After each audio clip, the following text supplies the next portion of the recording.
May nag-request nga ni ho sa atin na kung pwede yung tutorial na may design daw sa liig. Another day, another dress tutorial serye na naman tayo mga mi, nahatid sa inyo ni Marky. Sa una pa lang ay maling-mali na ang entrada sa design na na-provide. Pero pwede nyo rin na rin gawin, depende sa panlasa ninyo. Ay ano gang panlasa iyon Marky? Abay halatang halata sa pagkakamali. Sige lang Marky, hanapin mo kung paano ang tamang design. Ipulupot-lupot. Pwede ring iganyan, pero depende pa rin sa panlasa ninyo. Talagang hindi magkaintindihan kung paano gaari isasalpak.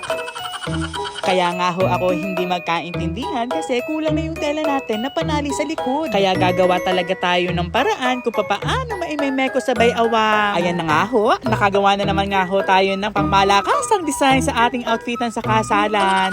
Ari nga pala ay balloon cut with tulle. Ang motif nga pala ng ating client ay light dusty blue. At naipa-deliver na nga ni natin ho ari last week. At sa pagkakaalala ko, ang kasalan ng ating client ay sa Mayo pa. Advance na advance tayo mga mi. Oo nga naman, para nga naman if ever na may adjustment, ay magagawan pa nila ng paraan para nga naman ay less hassle. Naglagay nga pala ako ng brooch sa kanyang lieg, dagdag design. At syempre, huwag din natin kakalimutang i-share ang ating videos kasi alam nyo na, the more sharing, the more blessings. At alam nyo yung blessings, syempre sa akin sa at katapusan. Hanggang sa muli mga mi!